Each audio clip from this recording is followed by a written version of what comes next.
अस्सलामुअलैकुम, मैं हाफिज आसिम आपकी खिदमत में बयान लेकर आया हूँ। इसको सुनो और इस पर इंशाअल्लाह अमल करें।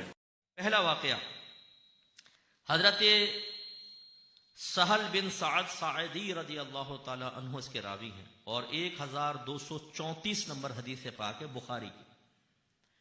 ये कहते हैं कि बनी अमर बिन औफ एक कबीला था, उनके दरमियान कोई आपस में झगड़ा हुआ। मुसलमानों का कबीला था, आपस में मसाइल हो गए तो रहमत कौनैन सल्लल्लाहु अलैहि वसल्लम सुलह करवाने के लिए तशरीफ ले गए। तो वहां देर हो गई और सहाबा मस्जिद में जमा हो गए, जोहर का वक्त था। तो हजरत बिलाल रदी अल्लाह ताला अन्हु सैयदना सिद्दीक अकबर रदी अल्लाह ताला अन्हु के पास आए कि हुजूर, लगता है सरकार तशरीफ ना ला सकेंगे, क्या ख्याल है आप नमाज पढ़ा दें? कहा कि अगर आप कहते हैं तो ठीक है, मैं पढ़ाता हूं। इकामत हुई, हजरत अबू बकर सिद्दीक रदी अल्लाह ताला अन्हु ने नमाज पढ़ाना शुरू कर दी। इसी असना में मेरे आका सल्लल्लाहु अलैहि वसल्लम तशरीफ ले आए। अब ये नबी का हक होता है कि जब वो आए तो वो पीछे नहीं रहेगा, वो सबसे आगे बढ़ेगा। लिहाजा नबी करीम तशरीफ लाए और ये हदीस में नहीं है, ये मैं अर्ज कर रहा हूं अपनी तरफ से कि रहमत कौनैन सल्लल्लाहु अलैहि वसल्लम की आमद मुबारक की खबर आपके पसीने की खुशबू दे दिया करती थी, गुलाब की खुशबू फैल जाया करती थी। सरकार तशरीफ लाए, पिछले सफ वालों को एहसास हुआ, जगह छोड़ दी, सरकार आगे बढ़े, दूसरी तीसरी चौथी, हत्ता के सैयदना सिद्दीक अकबर के पीछे तशरीफ ले आए। सहाबा कहते हैं कि अबू बकर सिद्दीक रदी अल्लाह ताला अन्हु जब नमाज पढ़ाते थे तो बिल्कुल दाएं बाएं तवज्जो नहीं करते थे। अब सहाबा ने हाथ पे हाथ मारना शुरू किया ताकि सिद्दीक अकबर समझ जाए, तस्फीक कहते हैं इसको, हाथ पे हाथ मारा कि ताकि समझ नहीं। फिर जब काफी ऐसा जोर जोर से मारा तो फिर सिद्दीक अकबर मुतवज्जे हुए कि हो क्या रहा है, ये क्यों हाथ मार, देखो तो सरकार। तो रावी कहते हैं कि हजरत नबी करीम सल्लल्लाहु अलैहि वसल्लम ने उनको इशारा फरमाया कि आप नमाज जारी रखें, यानी गोया कि सरकार चाहते थे मैं पीछे नमाज पढ़ लूं। लेकिन रिवायत में आता है कि सिद्दीक अकबर रदी अल्लाह ताला अन्हु ने जब आपको देखा तो पीछे हटते चले गए और पिछली सफ में शामिल हो गए और नबी करीम सल्लल्लाहु अलैहि वसल्लम ने आगे बढ़कर नमाज पढ़ाई।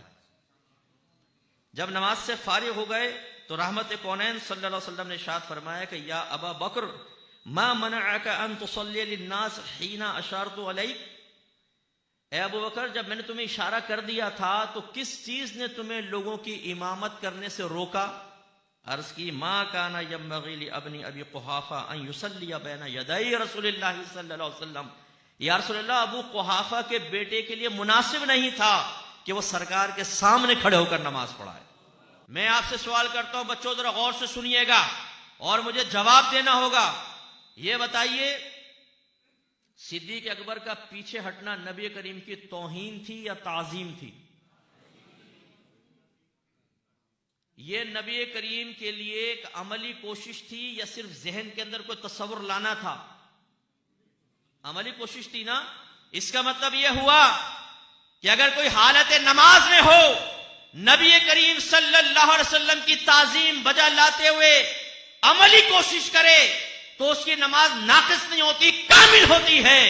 तो फिर अगर नबी करीम का नमाज में ध्यान ले आए तो नमाज नाकिस कैसे होगी?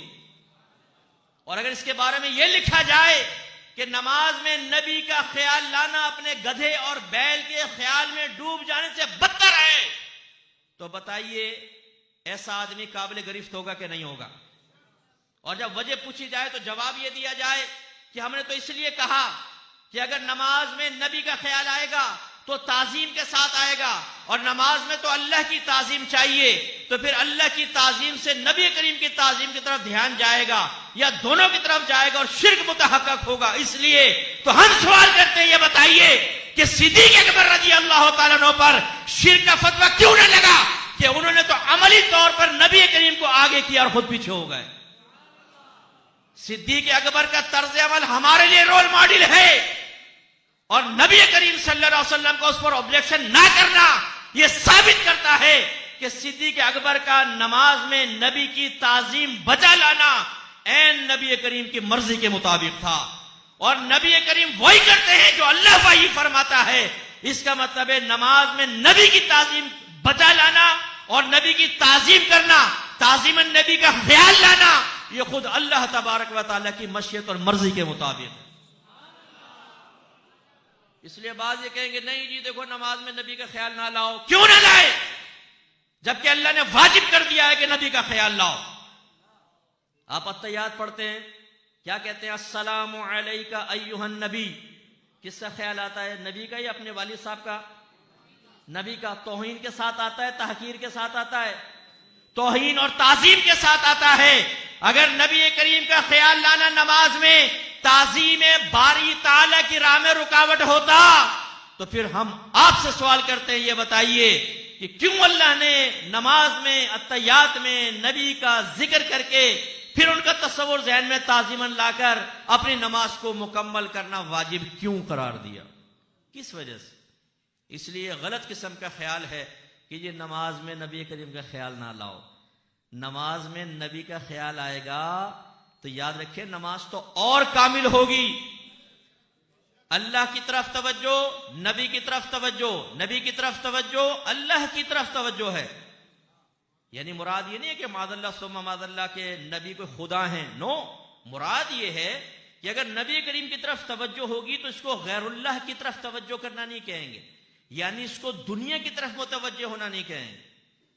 یہ اللہ کی طرف ہی توجہ کرنا کہلائے گا. جیسے جنت کا تصور کریں, دوزخ کا کریں, آخرت کا کریں, موت کا کریں, عذابات قبر کے بارے میں سوچیں, تو اس کو یہ نہیں کہا جائے گا آپ دنیا کے بارے میں, بلکہ یہ کہا جائے گا آپ اللہ کی طرف ہی متوجہ ہیں. ان معانی میں آپ کو ذکر کر رہا ہوں.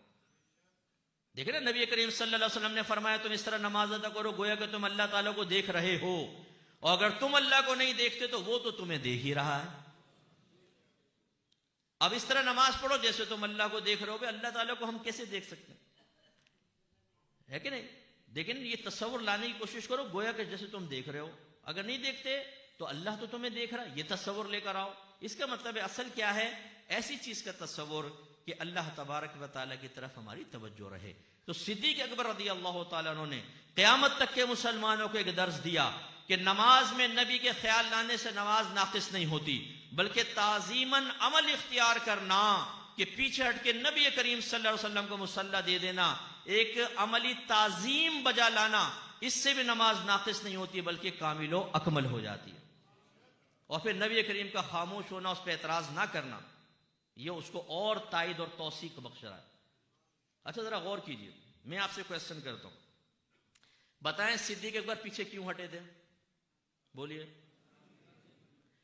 کیا یہ بات جو آپ کو مجھے سمجھ میں آ رہی ہے نبی کریم کو سمجھ میں نہیں آئی؟ بھائی آئی نا. یہ کون سی ایسی بات؟ پھر کیوں پوچھا اے صدیق تم پیچھے کیوں ہٹے جبکہ میں نے اشارہ کر دیا تھا؟ اس لیے کہ صدیق اپنی زبان سے کہے اور قیامت تک کے لیے ثابت ہو جائے کہ جس کی توجہ ان اشارات کی طرف نہ ہو وہ صراحت سے جان لے کہ صدیق اکبر نماز میں نبی کی تعظیم بجا لا رہا ہے. تو پھر تم بھی اگر نبی کے کریم صلی اللہ علیہ وسلم کی تعظیم کرو گے, چاہے حالت نماز میں ہو, نماز ناقص نہیں ہوگی, شرک نہیں ہوگا, بلکہ یہ عین ایمان اور تمہاری نماز کامل ہوگی.